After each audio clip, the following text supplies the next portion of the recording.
Aussitôt que débute une affaire sentimentale, j'y laisse tous mes pétales.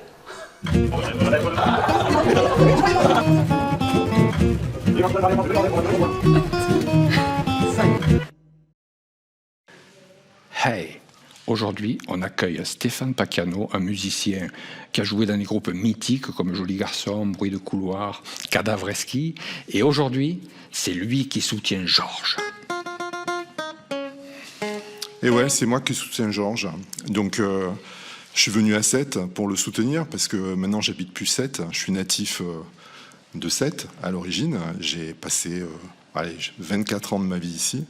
Et après, je suis parti. Je suis dans les Alpes maintenant. Mais je garde avec cette ville un rapport assez étroit. Et c'est plutôt bien. Et puis, j'ai entendu parler de cette initiative-là de soutien Georges par Jean-Marie. Et puis, Jean-Marie m'a fait un petit coucou. Viens soutenir Georges. Et j'ai pas hésité. Brassens, c'est une drôle d'histoire, moi et Brassens, parce que on ne s'est pas vraiment connus. Quand j'étais à Sète, je suis né en 1960, donc l'époque, on va dire les années 70, l'adolescence, le rock psychédélique, c'était mieux quand on parlait anglais, c'était mieux quand on jouait fort, quand il y avait des guitares électriques et tout ça. Donc Brassens, moi, ça me passait un peu... Là, quoi. Je voyais pas vraiment l'intérêt du Brassens, qui lui chantait fort, il avait une belle voix, mais par contre c'était guitare sèche, texte. J'écoutais pas les textes à l'époque, j'avoue, j'écoutais pas. C'était le son de l'anglais qui me plaisait et pas le texte.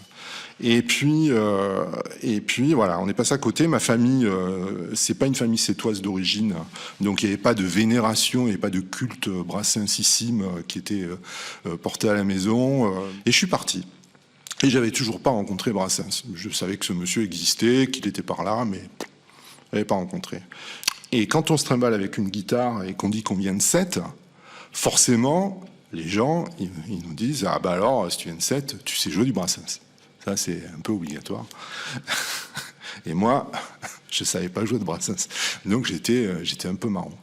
Et je me suis dit, si je ne sais pas en jouer, je vais commencer à écouter un peu plus sérieusement le bonhomme, parce que quand même, il y a plein de gens qui en parlent. Donc c'est que forcément, ça doit avoir un intérêt que j'ai peut-être pas perçu. Et puis j'avais un peu pris en maturité, peut-être, entre-temps. Et je me suis mis à écouter les morceaux de Brassens. Et là, j'ai découvert un texte, d'abord, parce que les écouter, c'est d'abord écouter le texte. Ce texte qui nous prend quand on écoute la chanson.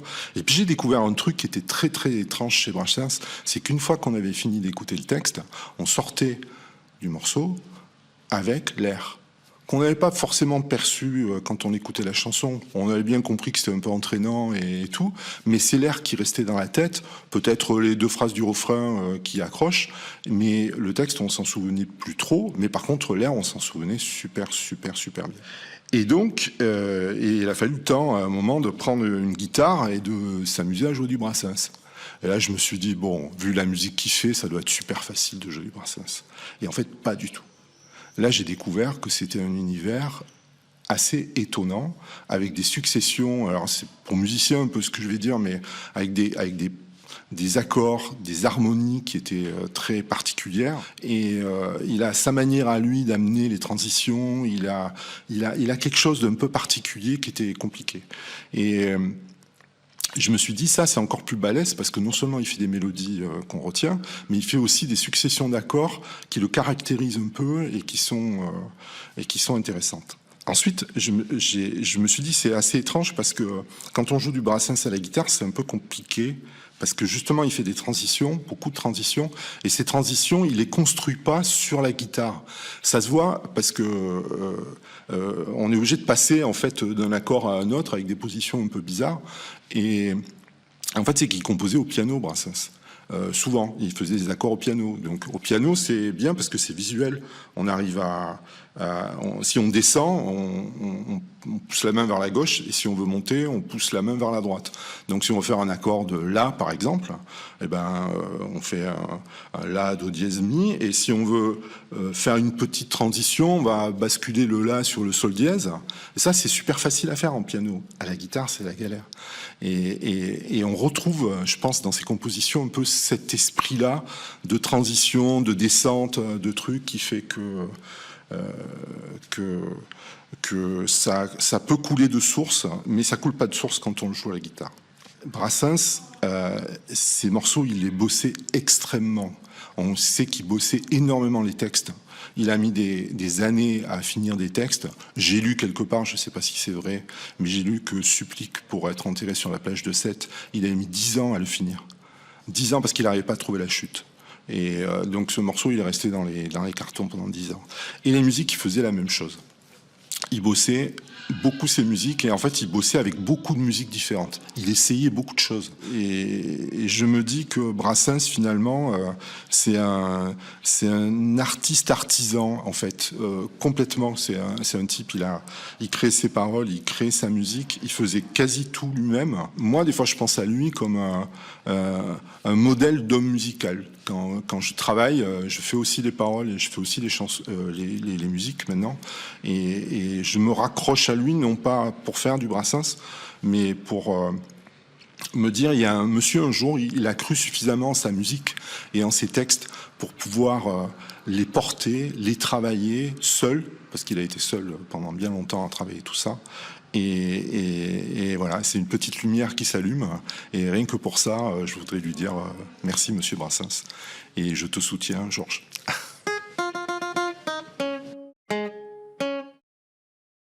Ce morceau, c'est pas moi qui l'ai écrit, c'est une dame.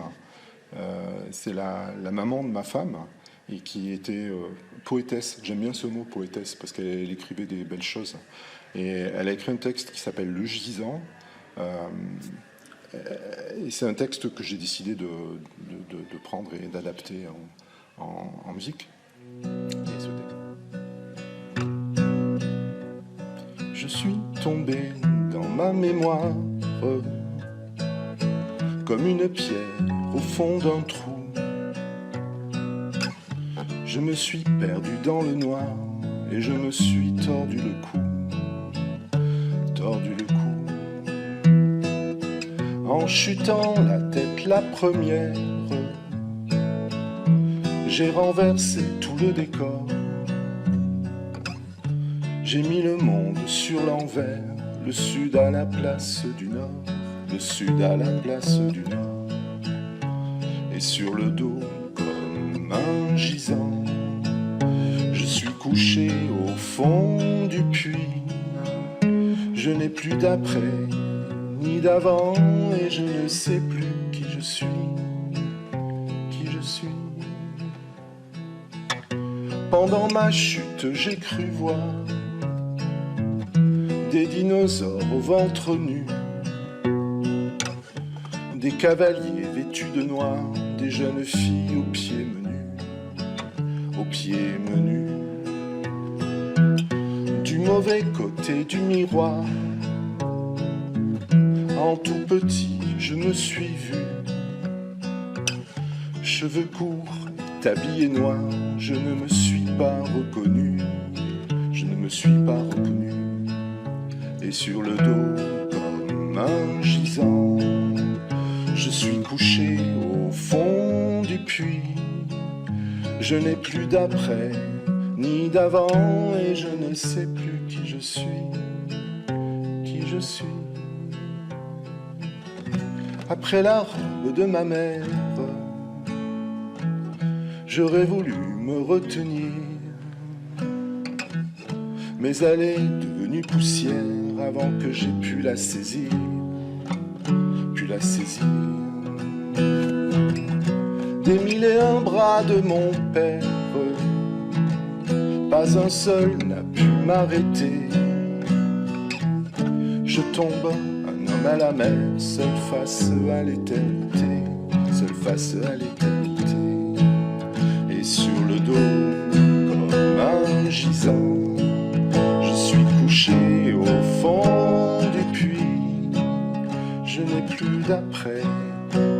avant et je ne sais plus qui je suis, qui je suis. Na na na na na na na na na na na na na na na na na na.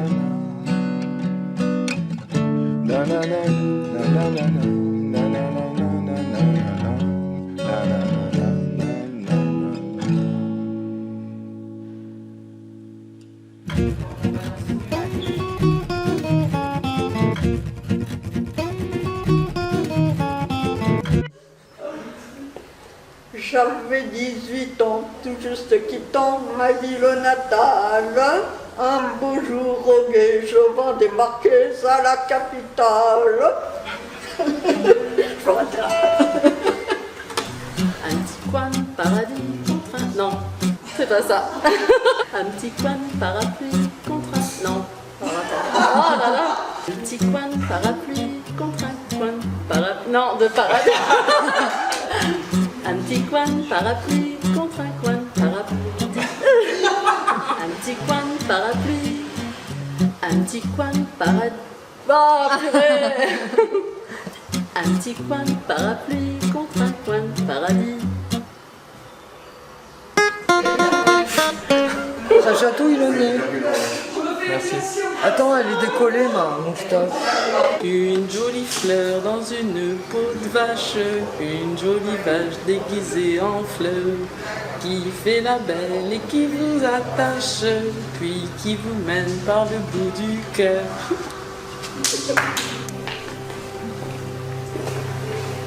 Ah non, ça s'est éteint. Trompette de la renommée, vous êtes bien mal embouchée. Georges Brassens est le digne fils de François Villon, tant dans sa compassion que dans son pardon. Georges Brassens est le François Villon du XXe siècle. C'est bon? Ouais.